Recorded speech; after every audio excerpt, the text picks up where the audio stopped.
Hi, everyone. Um, Welcome to today's training. This is part 3 of the WEQ training, or Wind Engineering with Uncertainty Quantification. My name is Wael Haddad, and I'm a postdoctoral researcher at University of California, Berkeley. And this training is given as part of the NHERI SimCenter tool training. Today's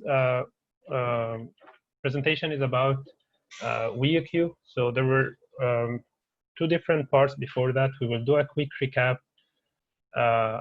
for part 1 and part 2. We'll talk a little bit about the computational framework for WEQ and also the resources that are available to us to do like large-scale simulations using DesignSafe. And we'll also talk a little bit about the DesignSafe role and the resources they provide. And then I'll spend some time talking about some of the utilities we have to characterize wind loading in the WEQ tool. And specifically, I'll be focused on the CFD capabilities, but I'll also go quickly over the stochastic model that's available in there. And we also want to do some demos today. So we're going to do demos for running large-scale simulation by taking advantage of the resources provided by DesignSafe CI. And we'll do a demo of running a model with stochastic wind loading and also the different CFD simulations. And we'll demonstrate the different CFD capabilities in the WEQ tool. And we'll also try to do some visualization of some of these simulations. So just a quick recap. So the SimCenter developed open source software. These software tools are supposed to be extensible and scalable. They run on HPC resources. They help researchers in the natural hazards engineering community. And the main idea is we try as much as possible to reuse existing software by writing wrappers around them.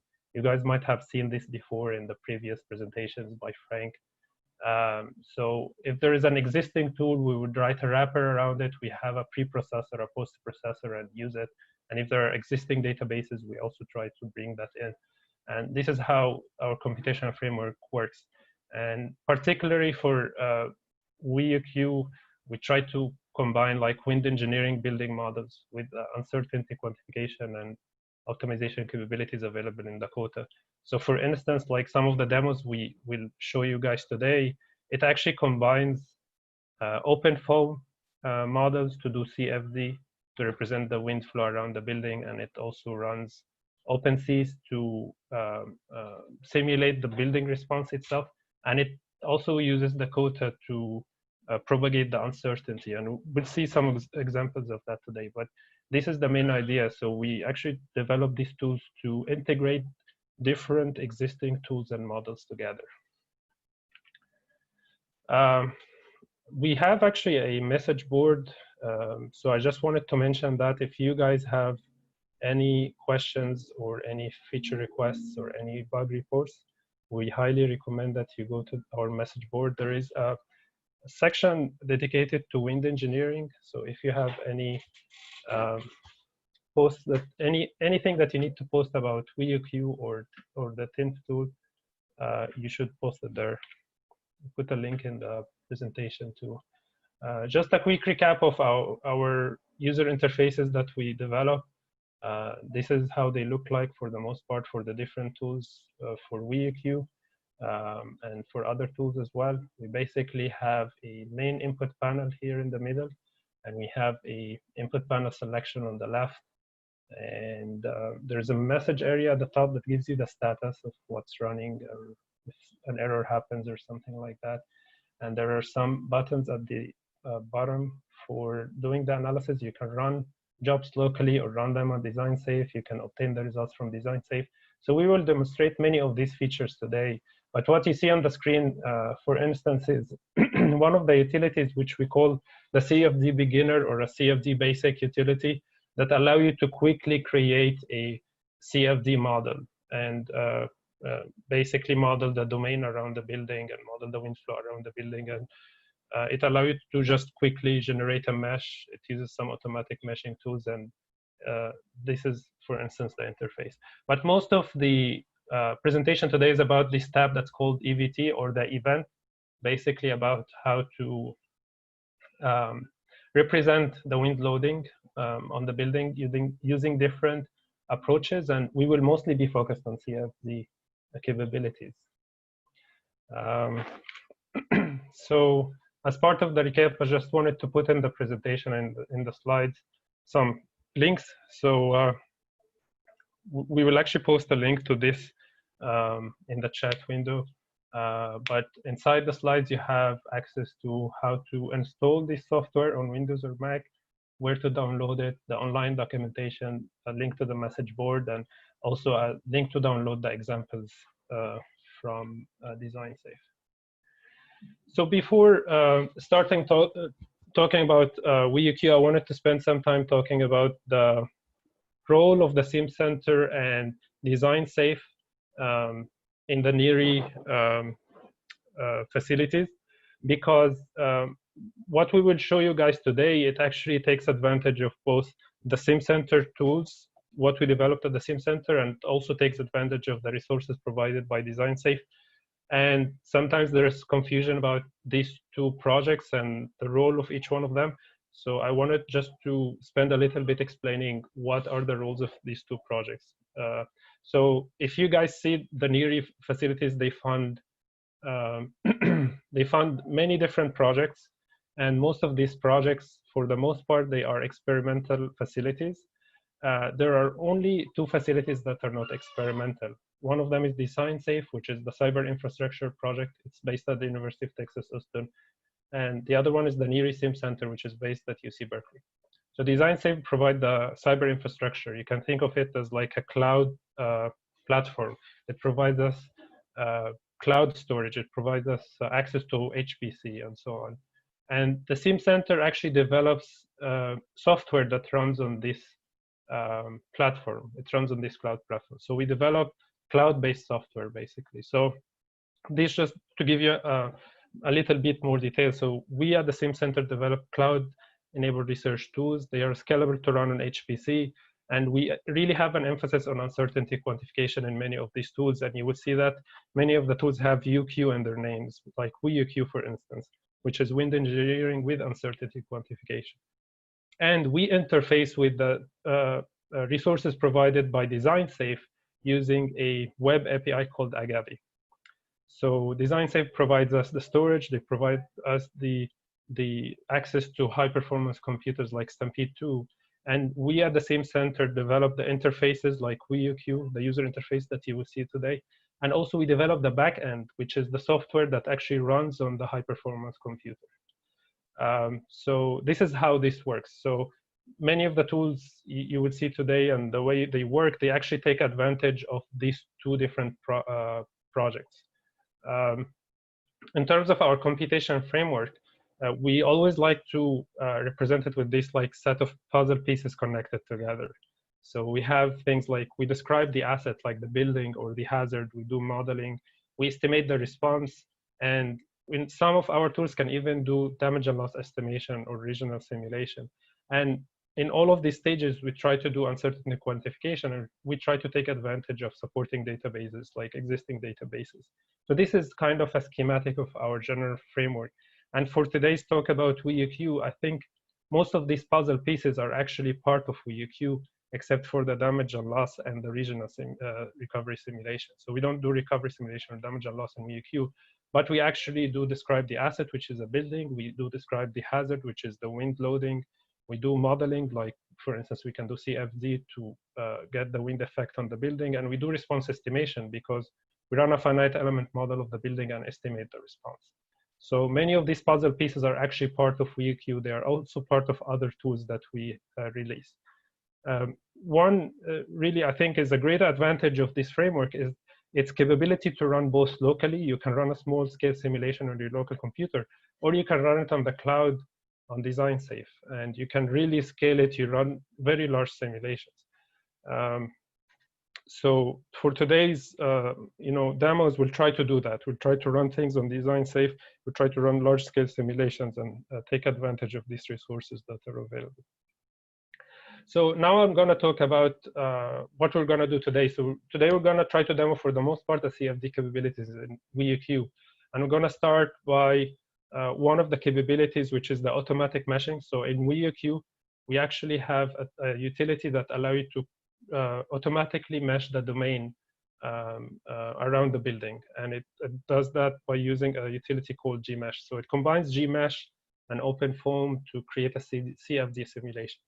And these utilities or these capabilities were originally developed a couple of years ago in the SimCenter. They were part of a standalone tool called the CWE. It was developed by a postdoc, Peter Simplinsky, and Professor Peter Mackenzie Hunwine. And that was a standalone tool. And in WeUQ, what we did is we tried to integrate it so that we bring all of the features in this standalone tool inside WeUQ, where we can combine not only Gmesh, do automatic meshing, and also OpenFOAM to do CFD. We can also do analysis of the building. So we can do kind of a weak coupling between CFD and finite element modeling. And we'll see this in a little bit more details. But I wanted to mention that some of the features provided by these utilities, or some of the capabilities, is you can model the turbulence, for instance, with different models like LES or RANS or DDDS, which is kind of a hybrid between both. There is also the turbulence inflow condition modeling tool, which was presented in part 2 of this training. I'm not going to go into the details of this, but I wanted to mention that all the capabilities that are available in this tool are also available in WeUQ. So we try to reuse all of the codes and features we have developed. So, modeling inflow conditions or turbulence inflow conditions can be done as a standalone tool, or it can be done as part of WeUQ. Also, running CFD simulations using Gmesh and OpenFOAM can be done as a standalone tool using CWE, or can be done inside WeUQ, and we combine it with the analysis of the building model. This is just to give you a quick overview of the user interface. For instance, this is what we call the CFD Beginner mode. I think, I mean, it might seem like a beginner, but we'll see that this is actually very powerful. So I think when we call it CFD Beginner, maybe it might be a little bit misleading. It makes it easy to generate CFD models. So, and that's really useful in my opinion. Like, I'm not an expert in wind engineering, but I was able to generate models quickly with WeUQ. And the way it works is you have tools to control the meshing. For instance, you can select the domain size, the mesh size, and you can select the boundary conditions easily, and you can visualize both the domain and the building. And you also have control over the simulation, like the duration, the time step, the inflow velocity, and so on. And also the turbulence, how turbulence will be modeled. And finally, you also have control on how to extract forces from the CFD simulation and apply it on the building. So this is just a quick overview of this interface, but it's called beginner, but it's really powerful. And the reason I think it's powerful is because of what you see now, like just specifying some of these parameters, which are reasonably easy to specify. You can generate this mesh, and you run the CFD model, you'll be able to, so you guys see this mesh is kind of refined around the building. It's kind of coarse at the boundary of the domain. And you can run this very easily by clicking a few buttons, and you can obtain the flow around the building. So we're gonna see some demos today of how to achieve exactly that. Another tool that's available is what we call the CFD Expert. And when we say CFD Expert, it means that the person who's using this, he actually is an expert in wind engineering or computational wind engineering. He knows how to create OpenFOAM models. He knows how to create meshes. And he wants to bring his own mesh, for instance, or his own OpenFOAM model. So this is what we developed. We developed the CFD Expert mode, which gives the user or the researcher full control. So you can specify your OpenFOAM case directory.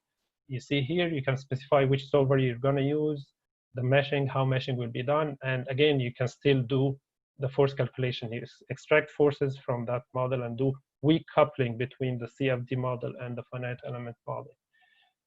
So this gives that expert the full control. So they can, on their own, develop the CFD model and bring it into WeUQ and using with the building model. And in addition to that, it also allows you to use all the features in the turbulence inflow condition modeling tool that was presented in part 2. So you guys see here, there is a checkbox for inflow conditions. You can click on it, and you can specify all the parameters you want to basically model the inflow condition for that OpenFOAM simulation. So this is basically just kind of a quick overview of the CFD capabilities. I will, in a little bit, go through some demos. But before I do that, I wanted to really quickly go over something else that's available in WeQ, which is the stochastic modeling.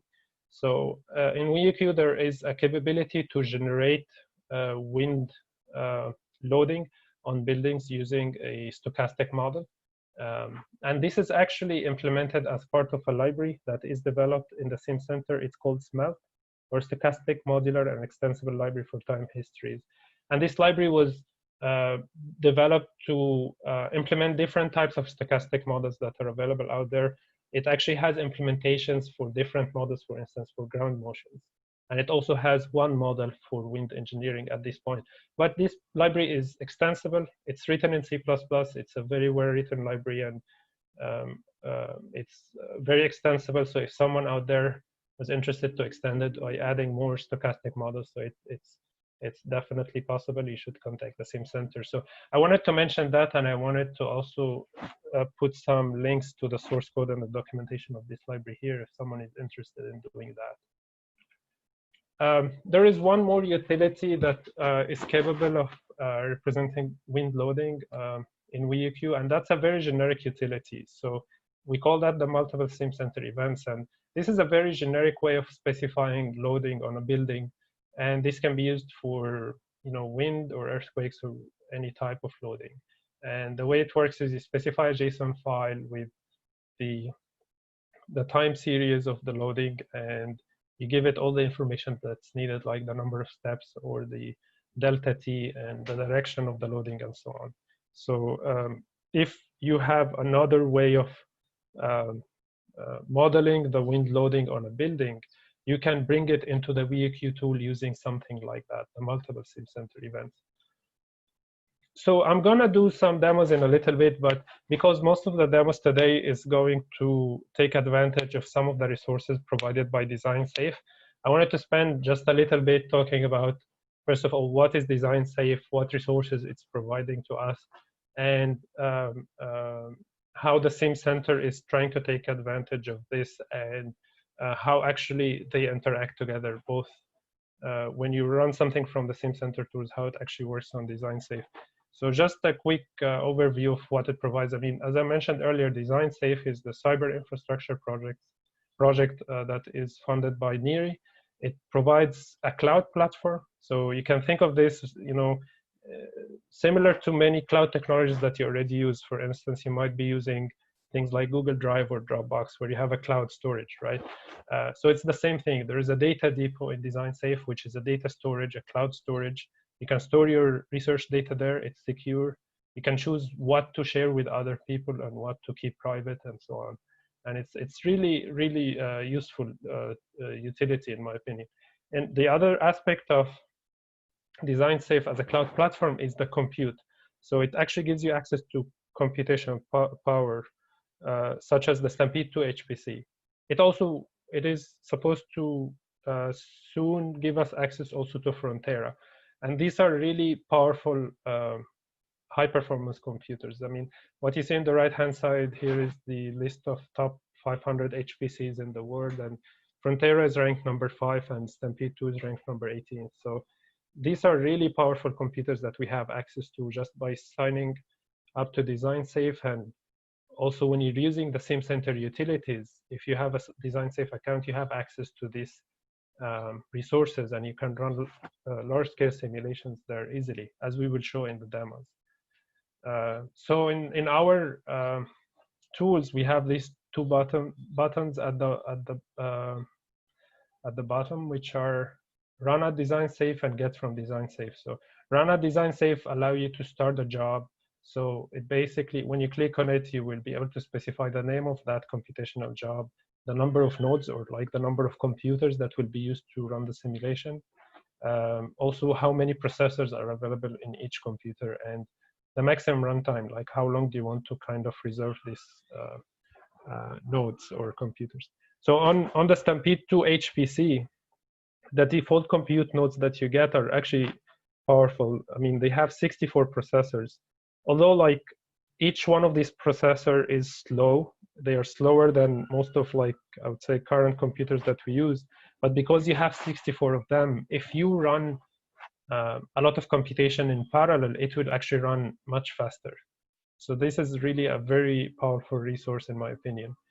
One thing to be careful about when you're starting jobs there is the maximum runtime, because these resources are shared resources. This high-performance computer is being used by so many researchers. And because it's a shared resource, it's important to be realistic when you run your simulations. So first of all, the maximum runtime for the default nodes it cannot be more than 48 hours. But you have to be careful, and you have to have some good idea how long your computation will run.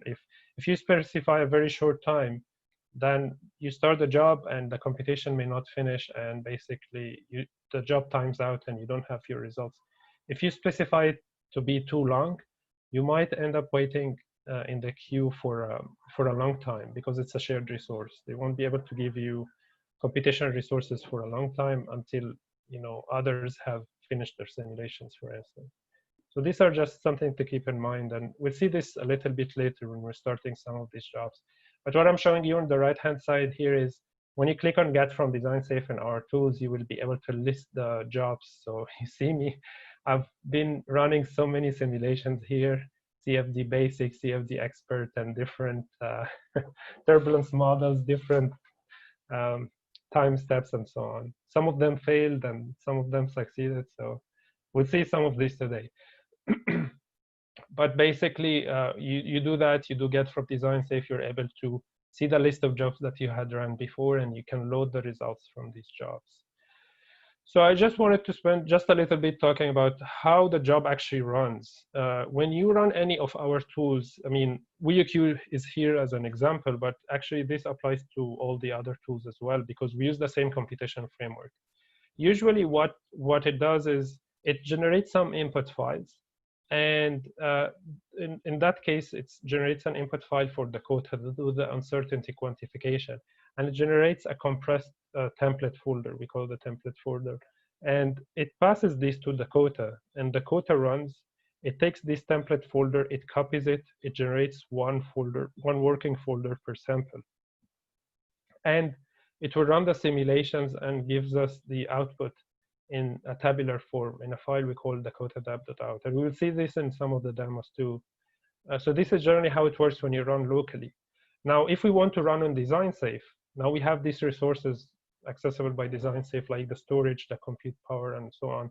So the way it works is there are just two additional steps. You basically have to upload your input to the data depot where it gets stored. Then you run the simulation on DesignSafe. This means you will run OpenFOAM, you will run Dakota, you will run OpenSeas, all the different simulations that is time consuming will run there on the high performance computer. And then after this finishes, you will download the outputs. And we will see this in action. I just wanted to quickly give you guys an overview on what you should expect when you run these jobs, so that when you see the output folder and you see a file called dakota.in or template there or work there, you don't get confused. This is basically all that it is. We generate some input, we upload it to cloud storage, we run a simulation, we get the output and download it and visualize it in the tool, for instance. So I wanted to mention also that you also have access to some of this information about the jobs you run through the DesignSafe portal itself. For instance, if you go to DesignSafe portal, you click on Research Workbench, you click on the workspace, you will have access to the list of jobs that you're running here. And you also have access to the output of the jobs in the data depot. So that's another way you can look at some of these outputs. And we will actually show today how that can be useful. So I think that's it for the main presentation. I'm going to start doing demos. So let's start by showing you guys WeUQ. So this is the tool. This is WeUQ. And as I mentioned, for today's presentation, I'm going to mostly be focused on the event part. So if you go to the event part here, you click on that drop down at the top. There are different types of events, and for the most part today, I'll be focused on the basic CFD one, which, as I said, it quickly allows you to generate an OpenFOAM simulation for simulating the wind around the building. And also, I'll talk about the CFD Expert. But before I do that, I wanted to show you quickly how we can run things on DesignSafe. And for that one, I'll use the stochastic wind loading. And I'll try to make it this very quick. So I will go to the general information and make this building, let's say, 10-story building. So I'll go to the sim. So this is a 10-story building. I'll change this weight to W. This means it's a random variable. I'll also change this story stiffness to K. So we have two random variables now in this model. I will go to the RV tab and now assign some distribution to these variables. So this weight was originally 100. I'll keep its mean as 100 and make the standard deviation 5. The K was 150, I guess, and I'll make the standard deviation maybe 20, let's say.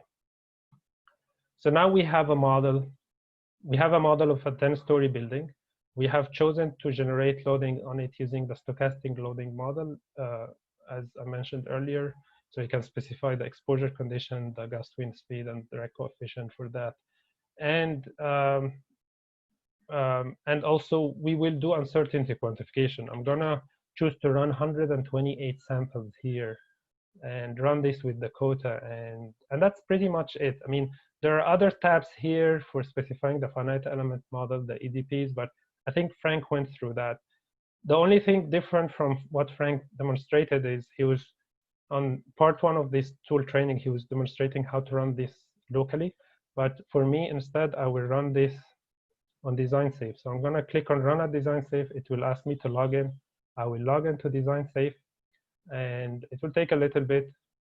I've noticed whenever I am presenting, sometimes this takes longer than usual, but we'll see. If we have some hiccups, we'll just have to maybe retry until it works.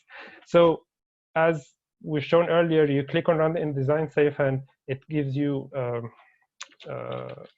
this dialog to choose the parameters for the job. So we're going to call this the stochastic demo. We run it on 2 computational nodes. Each node has 64 processors, which means we have 128 processors, which means that every processor will run just 1 sample. And this really allows us to take advantage of running this quickly, because all of them will run in parallel. So I'm going to run this for 1 hour, and I will submit it.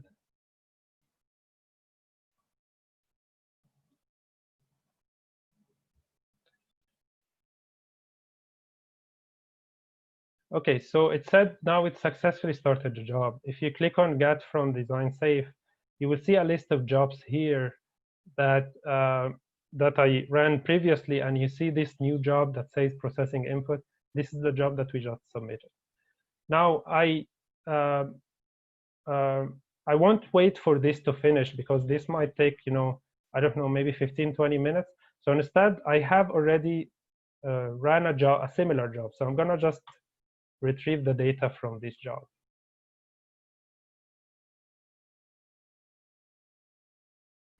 So once you do that, you get the results, basically. So you can submit the job, wait for it to finish, and once it's finished, you will get a list of results.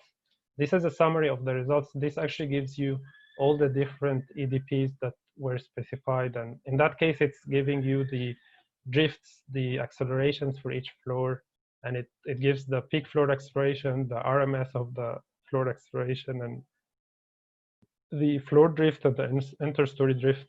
And then if you click on the data values tab, you will see visualization of all of these results. I can maybe pick one of these and show you guys a histogram. So this is, for instance, a histogram of one of the peak floor accelerations for one of the floors. This is the RMS of that same floor. And you have many other outputs that you can use. You can also save this data if you want. So that at least gives you an idea of how this runs. What I'm going to do now is I'm going to show you examples of running similar simulations, but with CFD. So in this case, we run actually a tall building. It's a 50-story building. It's 40 meter by 40 meter by 200 meter. And I already have a file here for the demo.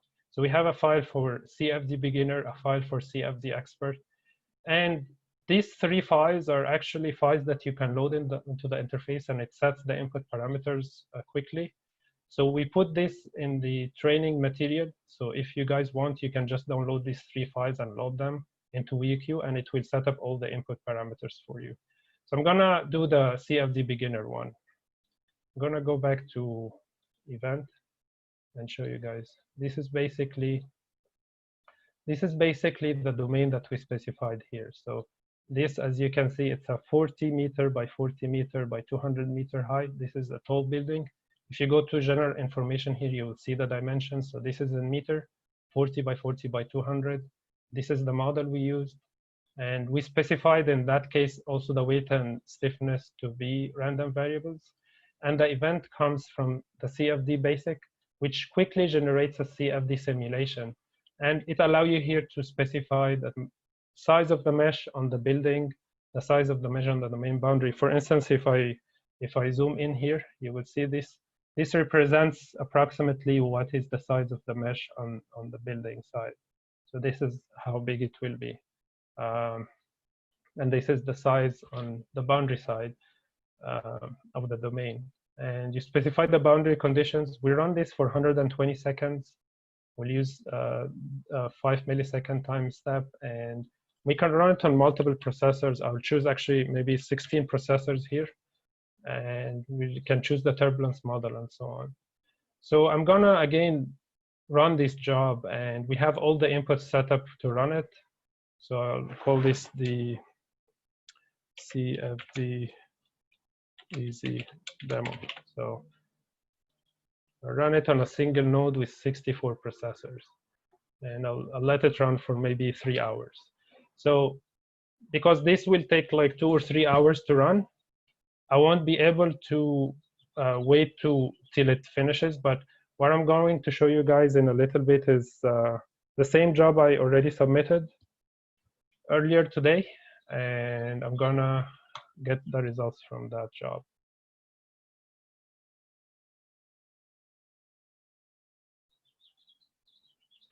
So once you see, it's the job we just submitted says processing input, but this is the same job.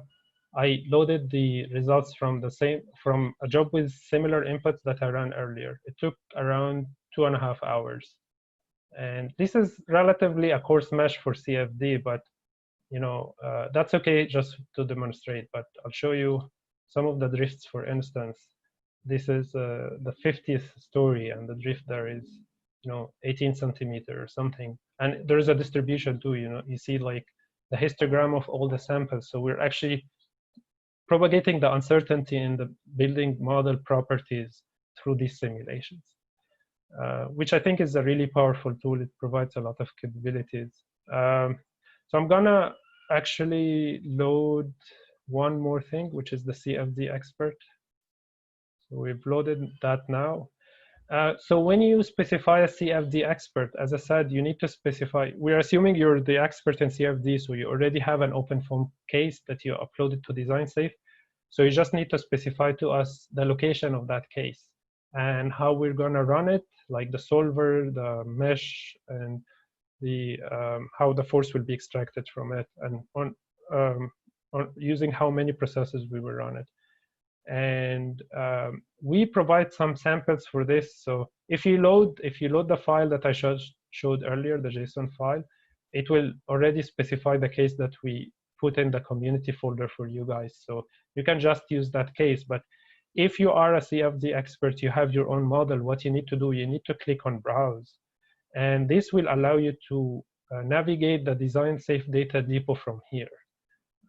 For instance, the model I just showed you is in the community folder in SimCenter, software, WEQ, and it's under examples. So you can see there is a sample building here. There is a tool building here. So you can use one of these folders. When you open a folder, you see this button at the bottom was grayed out. But if the folder has a valid OpenFOAM input, like it has the constant folder, the 0 folder, and so on, it will actually highlight this button, and you can select this as your input. So I'm going to close this for now. And again, I will just show you guys that we can easily run this on DesignSafe. So I'll call this the expert demo. And I'm going to submit it. And similar to the 2 other jobs, I'm going to just wait for this a little bit until it starts the job. But similar to the 2 other jobs, we're not going to wait for this to run because it will take a few hours. But I had already ran this before. Again, it took 3 hours. So this CFD Expert tool building, I ran this yesterday. I'm going to retrieve some of the results and show you guys how it looks like once it's done. So this covers, for the most part, the capabilities inside the WEQ tool itself. So you can use this to do, again, kind of a weak coupling between the OpenFOAM model and the OpenSeas model for the building. Now, you might be interested to also visualize the output of the CFD simulation. For instance, you might want to do you might want to look at the mesh, or you might want to visualize the flow around the building, and so on. So what I'm going to show you now is how to do this with the resources available through DesignSafe. So let me bring this window here. So this is the DesignSafe portal. And as I mentioned earlier, DesignSafe gives you access to the data depot where you store data, and it's like cloud storage, and the workspace where you can do some simulation or computation and so on. In the workspace, if you click on this button here, you see the list of jobs. You see the information about the different jobs you ran, and so on. And one thing you have here access to also is visualization. So you can actually we can run visualization using ParaView. So let me show you, since I ran some of these, this is a job that we ran before, okay?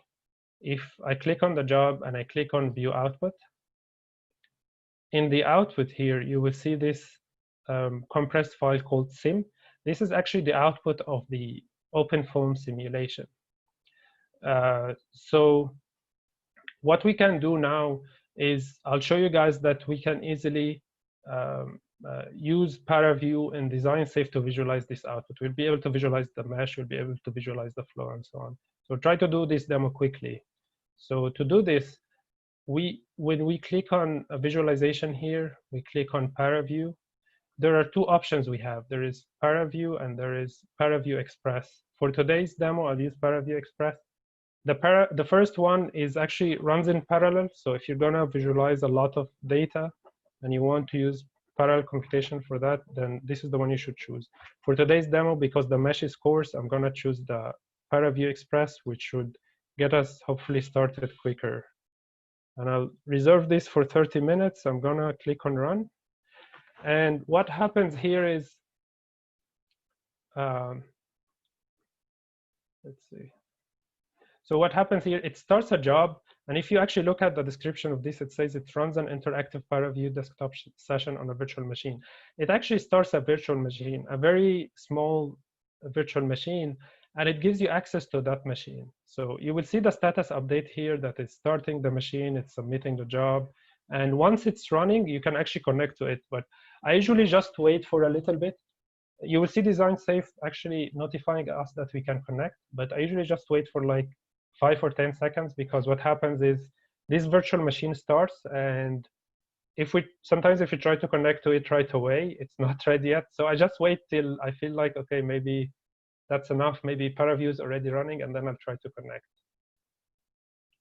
So now it's connecting, and now we're inside this virtual machine, which is right inside your browser. You're running ParaView, which in my opinion is, really a great feature.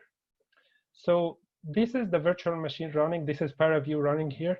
But one interesting feature that I found very useful is if you open this file explorer at the bottom, you will actually have access to all your data from the data depot. So whatever was in DesignSafe data depot is accessible through this file manager. Remember, as I told you guys, when we run the job, the input goes to the data depot. We run everything on DesignSafe. The output also goes to the data depot. So this is what we're going to do now. We're gonna find the output of that job. Remember that job that I clicked on outputs and it showed me the output should be in, this is my user folder, archive, jobs, and this folder. So I'm gonna actually copy this and I'll try to paste this here, but it doesn't allow you to paste right away. There is some menu panel on the left. There is a clipboard panel, and you can click on it and paste the value. So I'm gonna paste this path here. And once I do that, that's it. We can close this. So now I have copied this path and I'm gonna paste it here. Maybe I missed some. Yeah, so by data / I missed one of the slashes. So that basically gives us access to that output directory. So remember, so the output of the meshing stage is there. The output of the OpenFOAM simulation is there. So all I'm going to do, I'm going to extract this output. And that is not going to take long. It's just going to take like a few seconds. So now this is the output of the OpenFOAM case. To open this in ParaView, the easiest way that I found is to create a file. The file can have any name. I'll call it demo, but it needs to have the extension .foam. And this is an empty file, but what this does, it tells ParaView that this is an OpenFOAM directory. And I'll drag and drop the file here and click on apply. And here you go. So this is the output of that simulation we created with the CFD Beginner mode. And you guys can see the domain. You can see the edges of this mesh on the outer boundary. And we can also show you the wire frames. This is what we have shown earlier in the presentation. So this is a similar simulation that we ran here. What I'm gonna do is I'm gonna create a slice. I'll make it normal to the z-axis. I'll move it a little bit lower so that it move it a little bit lower so that it actually goes through the building. And I'm going to apply here, and I will change the output on this slice to be the wind field. And I'm going to do this. And here you go. This is the wind field produced by the CFD easy mode in WiiQ. So if you want to see the mesh, if you want to inspect the mesh, if you want to inspect the output of OpenFOAM, that's all possible, as I showed you guys now. I think this concludes my presentation, and I think we can go to questions if anyone has any questions. Great, thank you so much for this informative introduction, Wael. It's incredible how seamlessly you were able to extract those results and visualize them. So thank you for doing that. I think that one question, or I'd rather, one question is about the mesh sizing that you chose for this demo. If you would you reiterate the choice for the mesh size? Yeah, so for today's demo, and because the purpose of this is to do tool training, okay? So for today's demo and for just training to be able to use the tool, these mesh are really very, very coarse, but it achieves the purpose of doing the demonstration. So like, as I said, I'm not a wind engineering expert, but based on my understanding so far from the experts is that this mesh is very, very coarse.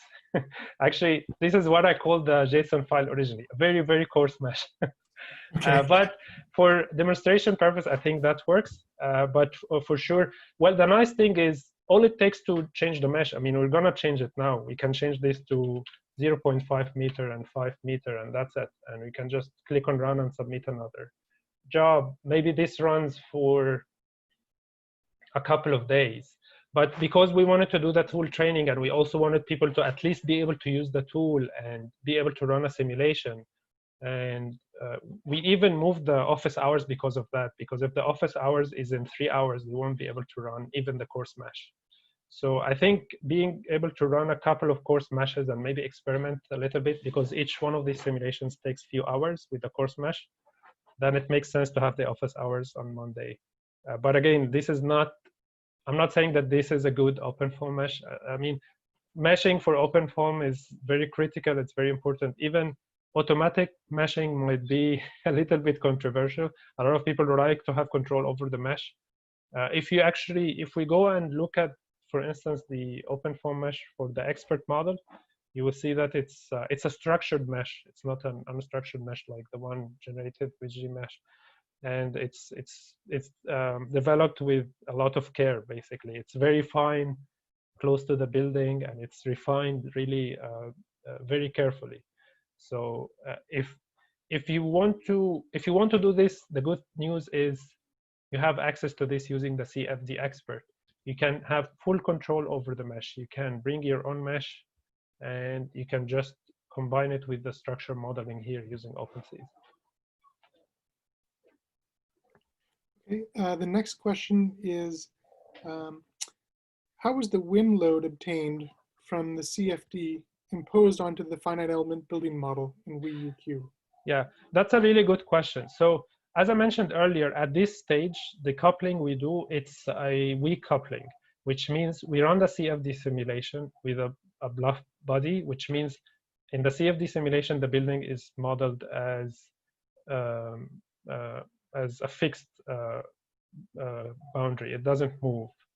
And the way this works, maybe I didn't go through this in details, but you guys see where it says building patches here. So when you, let's say you're using expert mode, when you load the OpenFOAM case here, it actually reads the boundary, and it gives you a list of patches. And these are the patches in that model, for instance. So there's inlet, outlet, building, top, bottom, and side. And you have choice over which patch are used to calculate the forces on the building. And the way it does that, right now, if you look at force calculation, there is only one feature, which is called binning with uniform floor height. So we can think of this as kind of a limitation in the current version, but we plan to actually allow people to use other methods to calculate forces. But the forces are extracted using a feature in OpenFOAM that allow you to extract forces on a patch. And in addition to extracting these forces, it allows you to specify bins.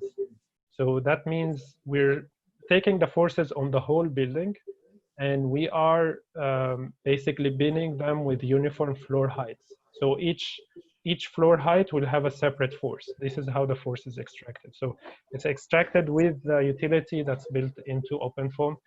And the only assumption that's made here is that all the floors have the same height. If I can interject here, Matt, those in wind engineering who are familiar with the synchronously measured pressure fluctuations around the building envelope, the process is exactly the same what is done in the wind tunnel, and couple it with the structural model as we do here. And I think it was sort of demonstrated on the first day as well. So the source of loading could come from CFD, could come from the wind tunnel, or in some cases it comes from stochastic simulation. Okay, thank you both for the clarification. Another question is, sorry, I just lost it.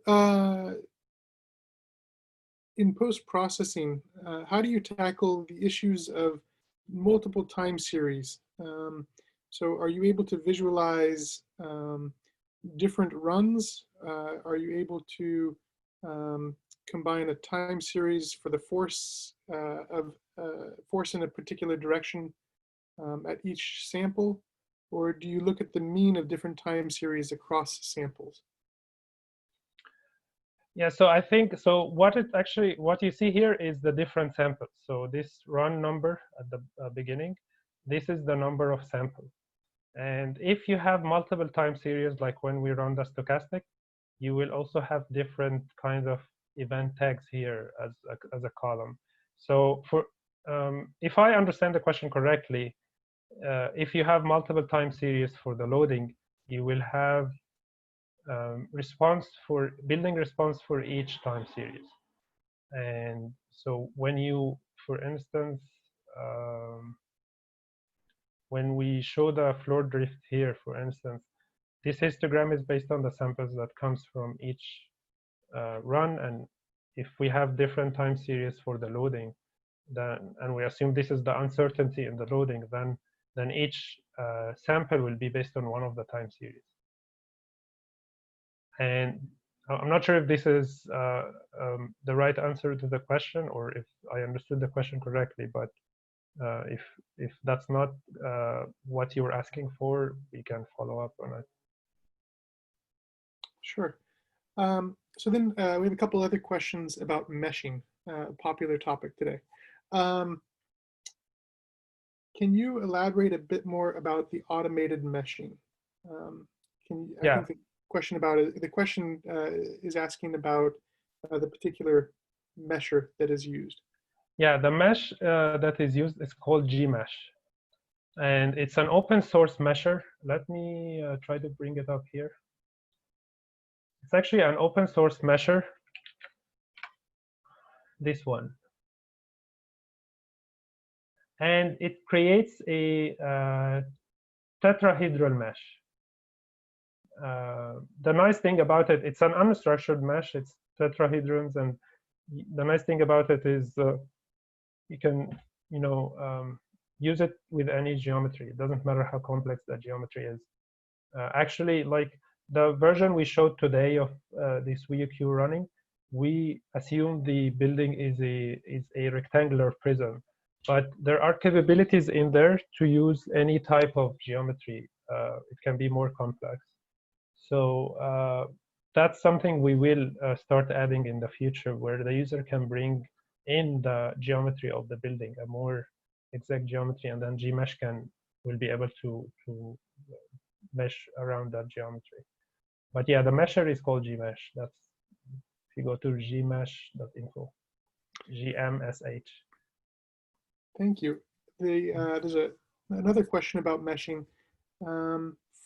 Is it possible with the CFD expert mode to do any local refining of a mesh?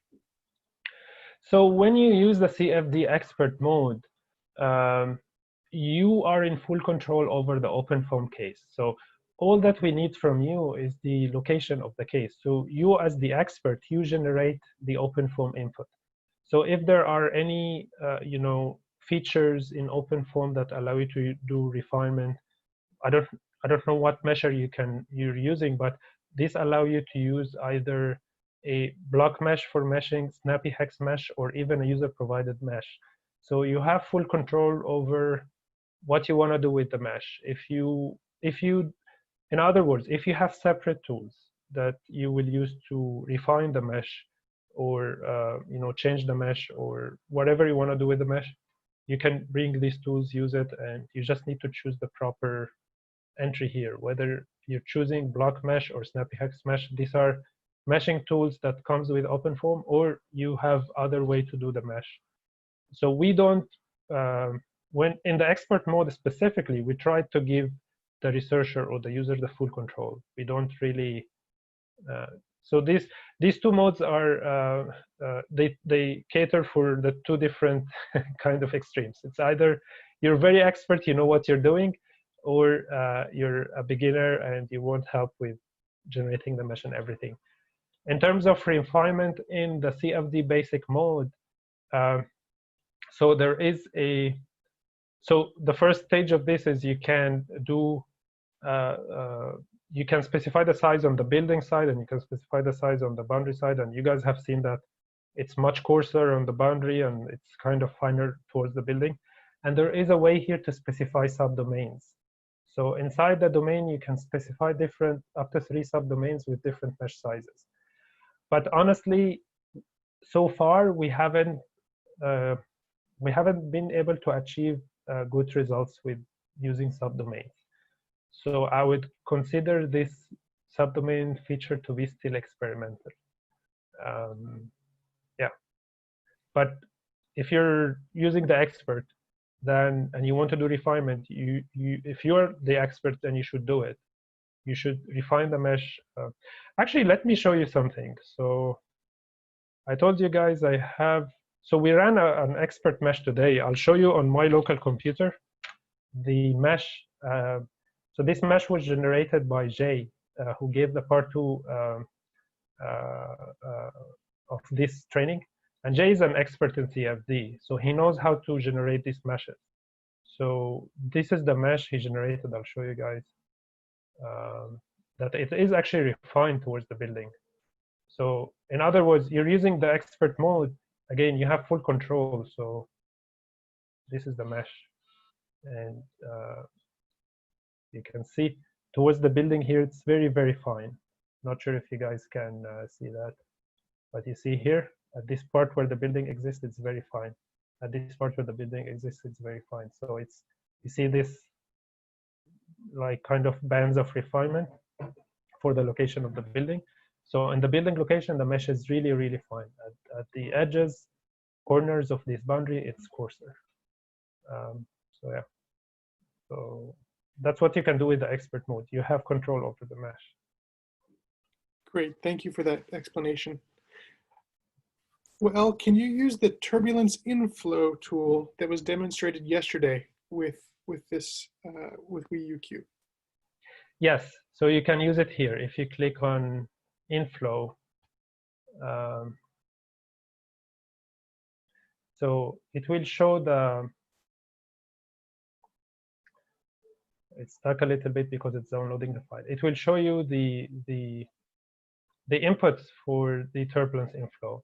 So similar to what you see in TINF, it's pretty much the same input parameters. You can specify the different methods to model the turbulence inflow condition and so on. So you can do that with the expert mode. Currently, we don't support this with the basic mode, but I think it's doable. We just currently don't provide it for the basic mode. It's only available through the expert mode. Does this answer the question? It does. Thank you for answering all of the questions. Well, a great presentation, very informative. And to the participants, thank you for your questions. I want to remind you that after today's webinar, the user forum is the best place to get your questions answered, to report issues you have, to ask and answer questions that hopefully the community can provide answers to, and as well to request features to be implemented in WeUQ or other SimCenter applications.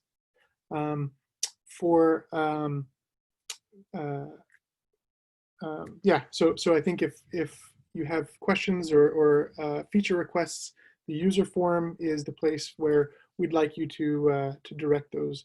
Well, thank you for this presentation, showing us the HPC resources available to researchers through NSF funding of DesignSafe at the Texas Advanced Computing Center, and for introducing the WeUQ application for wind engineering.